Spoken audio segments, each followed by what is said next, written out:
In the heart of ancient Baghdad, a young man named Sinbad lived a life most could only dream of.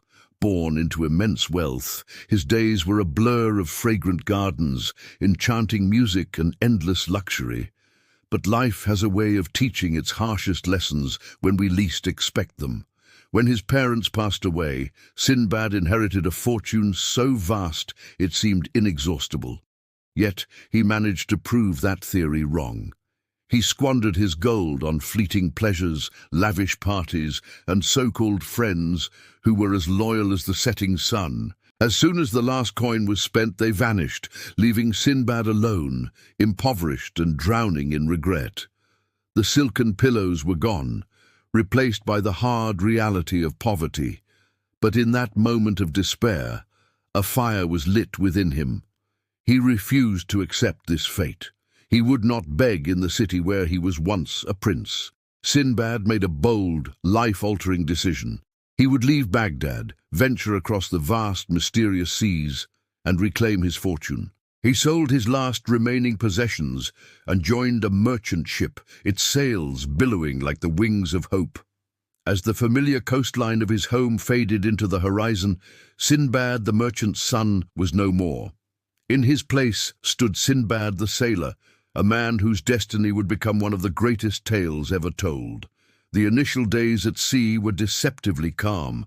The sun warmed his face, and the rhythmic lapping of waves was a soothing lullaby. Then one morning, the lookout spotted land, a small, lush green island that seemed to beckon them from the waves. It was a paradise of soft grass and strange, beautiful trees. Eager to stretch their legs, the crew disembarked to rest and cook a meal. But as their fires crackled to life, the ground beneath them began to tremble.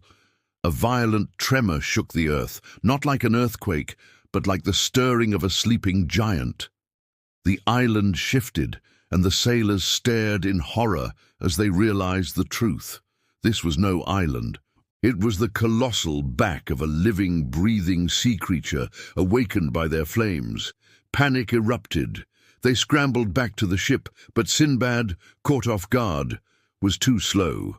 With a deafening roar, the monster plunged into the deep, dragging the fires and trees with it. The ocean swallowed him whole, and Sinbad was left utterly alone, a tiny speck in the unforgiving vastness of the sea. Clinging to a piece of floating debris from the ship, Sinbad drifted for what felt like an eternity.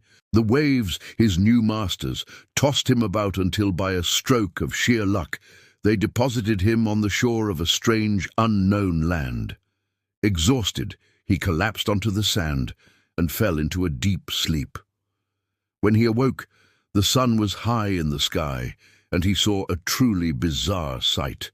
The landscape was dotted with massive, smooth, white stones, each larger than a house. As he pondered their origin, a shadow fell over him, so immense it blotted out the sun. He looked up and froze. A terrifying shape descended from the sky, a gigantic bird of legend, the Roc, its wingspan wide enough to cover a village. Sinbad watched, heart pounding, as the colossal bird landed and laid a gigantic egg right next to the very stones he had been observing. They weren't stones at all. They were rock eggs. In a flash of desperate brilliance, Sinbad saw his only chance of escape. Using the cloth of his turban, he quickly and quietly tied himself to the Roc's powerful leg. When the sun began to set, the Roc let out a mighty cry and took to the sky, lifting Sinbad with it, soaring high above the clouds and away from the desolate island. The flight was terrifying and exhilarating. The Roc finally landed in a deep, secluded valley, a place hidden from the world. As Sinbad untied himself, his eyes widened in disbelief. The entire valley floor glittered and shone, filled with diamonds of every size, sparkling like a field of fallen stars. He had stumbled upon unimaginable wealth. But paradise always has its price. This valley was guarded by enormous serpents, so large they could swallow an elephant whole. Sinbad hid among the rocks, his newfound hope turning to dread. As night fell, he witnessed a clever trick. From the cliffs high above, merchants, too afraid to enter the valley themselves, began throwing huge chunks of raw meat down into the chasm. The diamonds, sharp and plentiful, stuck to the sticky meat. Soon, the giant Rocs would swoop down, grab the meat, and carry it back to their nests on the cliffs. The merchants would then scare the birds away and collect the diamond-studded prizes.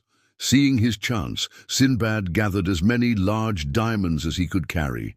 He chose the largest piece of meat he could find, tied himself securely to it, and waited. Just as he'd hoped, a roc swooped down, its talons sinking into the meat, and lifted him along with his treasure out of the serpent-infested valley. He landed on the cliffs above, right in the middle of a group of astonished merchants who couldn't believe their eyes. A man had returned from the Valley of Serpents. With his pockets overflowing with diamonds, Sinbad returned to Baghdad, a hero. His wealth was now greater than anything he had ever inherited. His home was once again filled with treasures, servants, and the respect of his fellow citizens. But this time, something was different. Sinbad was different. He hadn't just found fortune, he had earned it. Yet even in comfort he could hear the call of the ocean. The quiet life was no longer for him. Adventure pulled at his heart, a constant whisper of wonders and dangers yet to be discovered. And so he set out again. On his second voyage, a violent storm drove his ship to an island covered in tall coconut trees. But this was no ordinary grove. It was guarded by a colony of strange, fierce apes who attacked anyone who dared approach.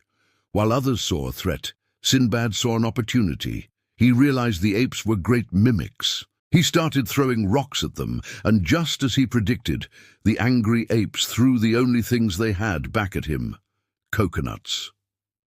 The crew gathered the valuable fruit and escaped unharmed, their cleverness turning danger into profit. His third journey, however, brought a far greater peril.